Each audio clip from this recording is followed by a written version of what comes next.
Hi, everybody. Good morning, good afternoon, good evening. Welcome to our Independence Day special podcast from Power of Knowing. And we are on the LinkedIn Live episode of 131st episode. And today we are talking with Deepa Yogeesh, Vice President of Natural Minds Digital Systems, on the topic of revolutionizing healthcare, the impact of digital systems. Without further ado, I would like to bring Deepa onto our program. Hi, Deepa. Welcome to our podcast. How you been doing, Yeah, ma'am? I'm doing good. Good evening, Prem. Hello, everybody. So, Because, hope everybody is having a great Independence Day. yeah, I think it's a great day to celebrate. And Yeah, we've been completing 78 years of independence, and it's a proud moment for us. Without further ado, let's absolutely. go into the topic. How is digital diagnostics evolved in the last decade, and what are the major advantages or advancements that have been on the healthcare side, in patient care in specific? Okay, now speaking about digital diagnostics, we've seen digital diagnostics take forefront during COVID times. But prior to that, the evolving of digital diagnostics has been from, it started from the 21st century per se. Hmm. So, healthcare, in fact, in terms of technology, every other industry was moving way forward into technology, but healthcare was a little slow in adopting technologies to take it to the next level of things. But when COVID happened, we actually saw a lot of digital, technologies come into the forefront. A Hmm. lot of people adapting to teleconsultations and speaking to doctors over the phone, consulting, and trying to kind of, gain a understanding as to what is going through them. COVID kind of brought this to the forefront. And I So, think lot of sorry. platforms come up on the digital front, right, for us to look at patients, right? So it is more to look at the platforms that are enabling healthcare to a larger extent. What is your take on it? So who are the Uh, platforms? Then the typical thing is technology is only an enabler. So Yeah. technology plays a very big part in enabling healthcare systems Yeah. so that people who are in the rural area are not deprived. At the Hmm. same time, there is also a outreach program. Then people are also, even in the urban area, some people, let me say, like if people are kind of uh, I wouldn't say bedridden. I wouldn't want to use that word, but for some reason they're not able to move out. Then Hmm. they have an immediate, way of accessing accessing technology and reaching out to the doctor. So that's how it's just an enabler. That's where we look at it. Okay. Now, what are the key challenges the healthcare professionals face when integrating digital diagnostics and into the practice? And most of them are to overcome these obstacles, right? When you integrate. So, what do you think on that, Deepa? See, a typical challenge. I mean, if you're referring to healthcare professionals, are Hmm. you referring to just the Yeah, healthcare. healthcare Yeah. professionals? So, a lot of people feel threatened in adapting to new digital technologies. So, they Hmm. have to actually come out of that mold. And technology is only going to enable them. They need to be more accepting and have the trust in the technology that it is going to enable them to reach out much further.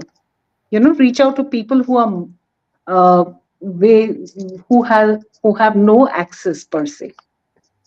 Okay. So this is more like a technology enabler, and that's how it is. They should never feel threatened. They should be looking at it. They should be more willing to accept it, and with technology, they can overcome many obstacles. Okay. Like, let's say for some reason I'm not able to move out, right? Hmm. and I have to see the doctor or talk to the doctor urgently. Today, the doctor is just a call away or a video call away through any of the platforms. So Okay. it's not that it's a threat to them, but it's just that, it's another medium of reaching out to the person, reaching out to your doctor, reaching out to your healthcare professional. Okay. Now, can you share a case study where digital diagnostics significantly improve the patient outcomes? Okay, now I'll just give you a small example of what Natural Minds, how we played an important role during Yeah. the times of COVID. Okay. Okay, there was a remote area. It is called Yediala. Okay, it's about 270 kilometers from Bangalore and Okay. about 45 to 50 kilometers from Mysore. Okay. People there are, most of them are daily wage workers, or they have to go to work every day to earn their bread. Hmm.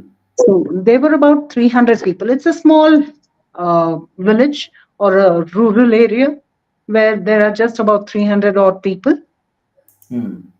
And during COVID times, they had to be looked into, they had to be treated. A Hmm. lot of people were not sure what was actually, they were not very, let's say, confident that they have been affected or not been affected. So through this platform or the diagnostic platform, we could actually understand of the 300 people, about 250 people were safe. They were given some minor medication and they could be fine with it. But Hmm. other 50 people, there was some kind of investigations further that they required. So they were told that these further investigations need to be done immediately. So they were asked to, and they were told to immediately go to the nearest possible diagnostic, I won't say diagnostic center, but a hospital for further investigation. That made a difference to them. So you were able to preliminary or do a preliminary investigation with the platform and then suggest some kind of next steps to be taken. Is that what we are talking about? Absolutely. Okay. Absolutely. Okay. Absolutely. See, this is more like a point of care system, Mm-hmm. right? So Yeah. you would do a preliminary assessment. I wouldn't say this is an emergency or anything of that sort, but you would do a preliminary assessment just to understand where you stand. And if you need further investigations, of course, they will be directed to go to hospital where they can get further investigations done and start with the treatment accordingly. Is there a point that we can make here that what could be the start that you do at Natural Minds when you start? Can we get a view Can on you can you just come again with a question, Prem? what is that we start if I have to get in touch or if I reach Natural Minds digital systems Hmm. for a Okay. patient or for a group of people or for a village or a bigger place? What do you start with? Is there anything that you can elaborate? What is the process that if they have to reach you out to do that? Okay. So Typically, we can work with communities. We can work with, rural areas, urban, corporate, or companies, or even manufacturing units. Just about anybody. They can okay. always reach out. Okay, and we would set up a health concierge or a health concierge unit in Okay. whichever, uh, let's say, community or a place or a company that if somebody comes up tomorrow, let's say Prestige comes up and says, we are Hmm. looking at having a e-health clinic Yeah. set up in one Okay. of their, promising or upcoming areas or apartments or villas. So Hmm. then we can have a fruitful discussion and have a e-health clinic set up for them. Okay, so it is kind of a e-clinic that you do start with, and that's where we start looking at diagnostics and then the next steps, right? Absolutely. Yeah. Okay. So we would start with e-health, uh, or rather e-clinic. But Mm-hmm. this e-clinic is not limited only to one aspect of it.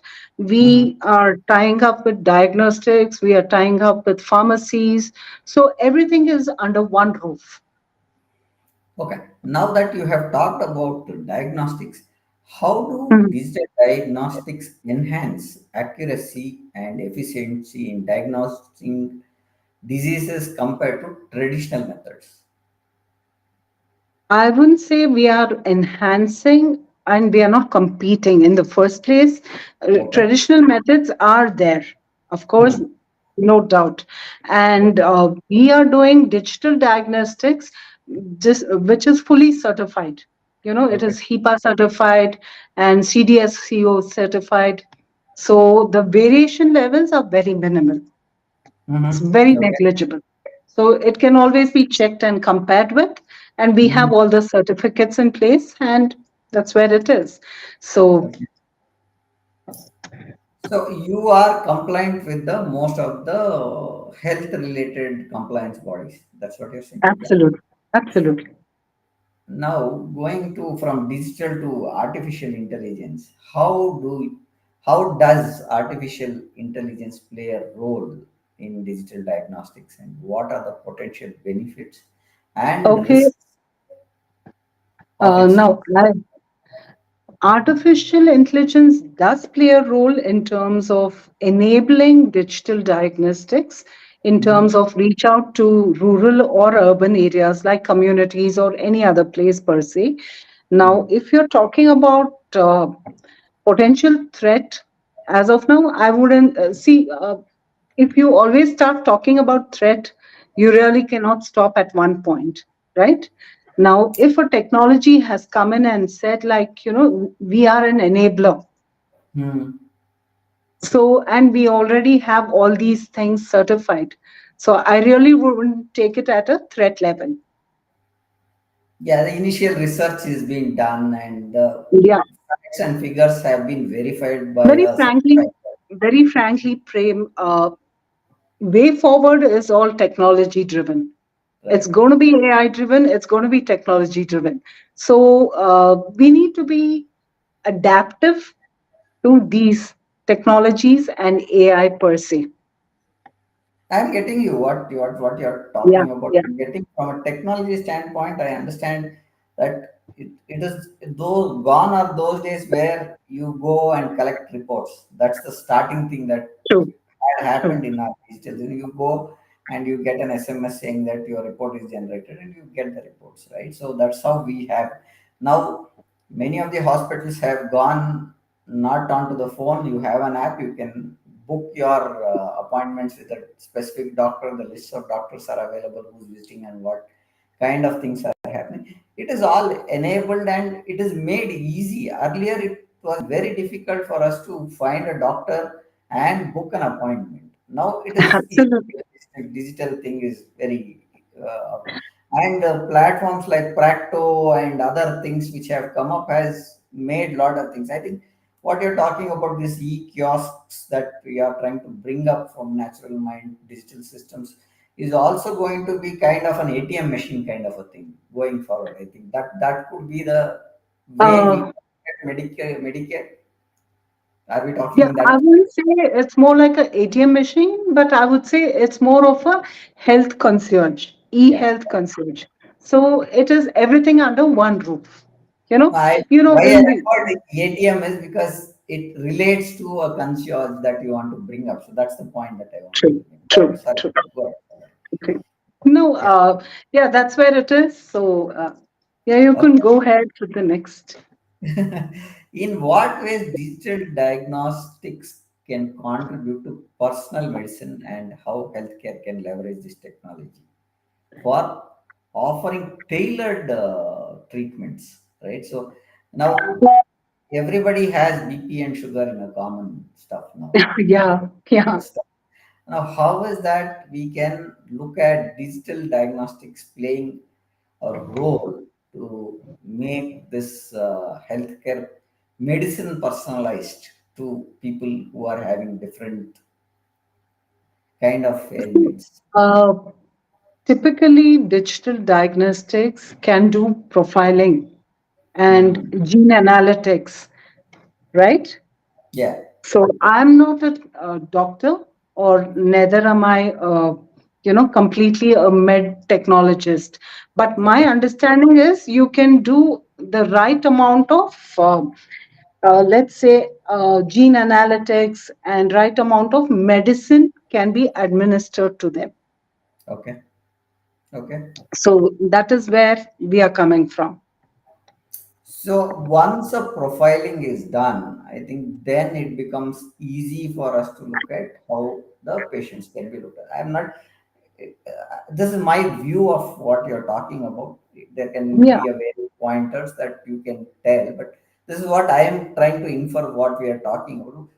Coming to the common healthcare encountering pitfalls when implementing digital diagnostics, how can we avoid such things? Is there a thought process around it? Uh, See, I mean, common pitfalls. People need to be open-minded. They shouldn't be considering it as a threat, and they Yeah, need to be adaptive to the. As generations pass by, people need to be adaptive to technology, yeah. because that's the way forward. I think, Deepa, over the period of time, if you really look at, people have adopted to technology very fast because, But still, I would say, of course, people have adopted. I'm sorry, I'm stepping in their frame. People have adopted to technology. It's not that they haven't. But if you still say our starting point was healthcare industry was still a little hesitant to taking into technology. They were correct. still playing like, the good old go meet the doctor kind of a thing. But if you say we've come a long way from there to here, today you Yeah, can call your doctor, you can video call your doctor, you can take medicine from your doctor over a phone. They can prescribe, they can send you the medication on WhatsApp, and you can show it in the pharmacy and they will give you the medication. But earlier, no, it was never like that. They would yeah. say, we want a written prescription signed by the doctor. Now, why I made that point when you said technology adoption, right? So, little going back to what we have been as a digital technology oriented culture, which we have built over the last 10 years, is that Mhm. we've come from a banking system to a Paytm or a Google Pay, right? That's where we started adopting. Otherwise, most of the time you had to carry cash. Otherwise, it is not Yeah. possible. So, Now one of we've that. come Second way, was, way beyond carrying cash. now, People are just not even carrying card nowadays. They are carrying their phone. yeah. They're carrying their phone. Everything is on the phone. Now, the second industry which was skeptical to go to technology was the banking system itself, right? They were a ledger-based system. Then the Yeah, ATM came. Then ATMs changed the ball game of banks. Many people said they'll lose jobs because ATMs have come. correct.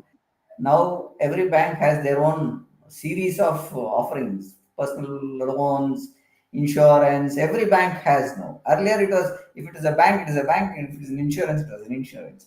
It did not happen. Now BFSI has launched. Now mobile technology also, we had one phone at home. We used to wait for somebody to call, trunk call and stuff Yeah, like that. If you have recalled, I used to wait for a call to come from my dad if I'm there in another place or my village. So trunk call was booked and we had to wait for him to reach or us like that. yeah, yeah. Now, after the phones came home, the people started adopting. Then you have a mobile. Now every house at least has, if there are four people, there are at least 4 to 5 mobiles by default. So True. what I'm trying to say when you talk about technology adoption is what we are talking about. Now the healthcare also has come into that drive where everything is digitized. Every hospital or the healthcare players, whether it is insurance or hospitals or medical, everything is on app based, right? So your e-consulter also would be, if I'm not spelling it wrong, correct me. That also is going to take away, is what my point when the technology is driving all the healthcare industry. Your point on that. Okay. Now, yes, we also have a app. we also have a platform which is downloadable by anybody who has an Android or a iOS version.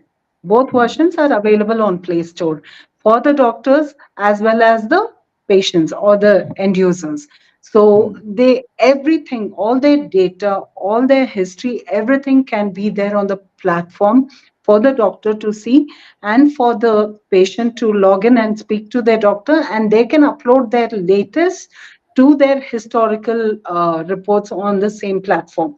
So that Okay. becomes a cloud enabled platform where they can store all their, reports and their data and their medications and everything. The complete patient history is there. Agree.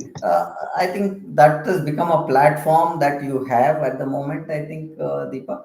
Yes, Coming it to is. the coming to the next point, when we adopt digital frameworks or we adopt digital diagnostics, how is Mhm. the regulatory frameworks and policies impacting the growth of digital diagnostics in healthcare? See, you have to have uh, the companies who are Hmm. actually in the digital diagnostic space. They have to be compliant with the policies, which is being mandated with whichever, government body or the healthcare segment, body. So obviously, the telemedicine policy has to be taken care of, and all other policies relevant to telemedicine and other policies, and also data management policies, right? Because patient data is of utmost importance. That also has to be taken care of. So all this has to be completely managed by the company, and also the doctors per se, the patient data which is available to the doctors, they also have to be taken into confidence that the patient data is not leaked. That's what most of HIPAA compliance also looks at it, right, Deepa? Exactly. So that's what I said. We are HIPAA compliant. We are CDSCO certified. So Okay. that is just one aspect of it. But yeah, you need to have all these, certifications, and you need to be compliant when you're actually handling these very, very sacrosanct data of patients. Yeah. Now, coming with the frameworks, we have put in the frameworks, we have put in the technology for diagnostics and stuff. What are the costs that of this implications of adopting digital diagnostic by the health vendors, and how they can have a return on investment? Because See, digital is more of again investment and bringing up. Right now, you have a framework, you have a compliance that is being taken care. How would be the cost implications? the cost actually would be reducing, Prem. The cost implications will not be very high. Okay. For the end user or the patient, if they're reaching out to their doctor through the platform, Mm-hmm. it is the doctor who would have set up his probably consultation cost to be around 1,000, Okay. right? And just for the platform, there would be a certain percentage applicable plus Mhm. GST. And it definitely would not cross, or it wouldn't be pinching their pockets. Let me put it that way. Okay. That's an interesting point that most of the people Yeah. would look at when I adopt to a digital technology. I have the frameworks. What would be the cost? So that is what. How can healthcare professionals stay upgraded or to the latest trends when advancement in digital diagnostics happen? Okay, typically healthcare professionals and other, doctors or anybody Mhm. who's interested in upgrading and ensuring that they gain the required knowledge and they understand what is the current trend of the industry. So it's Mhm. good for them to be attending, telemed conferences, and of course knowledge gathering sessions. Like typically even today what we are talking about, of course, this is a very, very basic thing that we are discussing, but there is much, much more to it, right? Okay. So they could be attending conferences, they could be attending telemedicine gatherings on latest technology interventions in healthcare, that definitely will make a difference. And they will be knowing what is the global trend that is going towards it. Okay.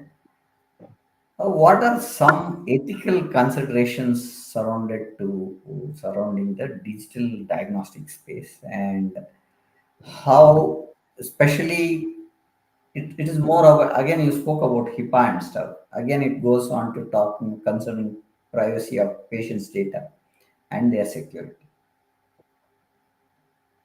So you're asking me like how should they what are the ethical considerations, right? That's what Yeah. you meant.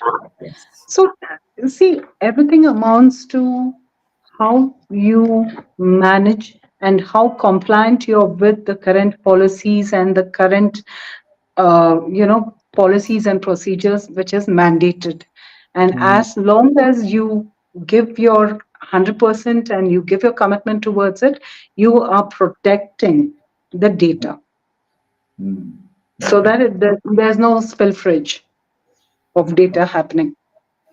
Yeah. So what you are saying is the data collected is secure based on the Yep, compliances there, right? And we absolutely. that the security maintained across wherever we ship the data or wherever the data is getting moved on, right? That's Everywhere, yeah. when it Okay. comes to doctors or patients or individual doctors and their patients' data, everything is completely compliant and Mhm. secured.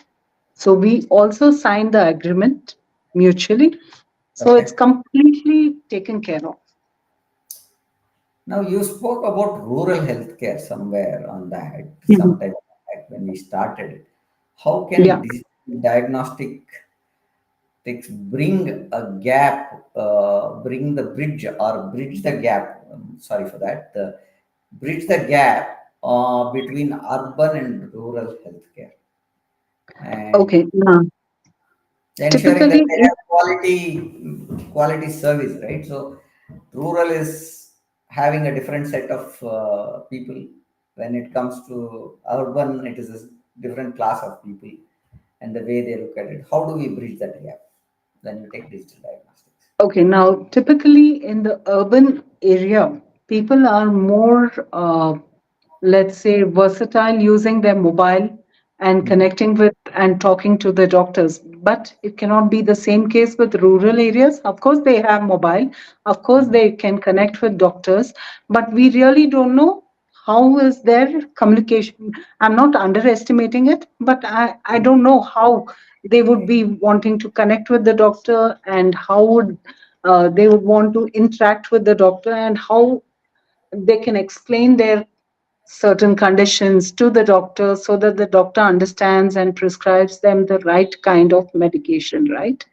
So Mm. now what we are doing, like I gave you the first example, right? We are setting up satellite centers.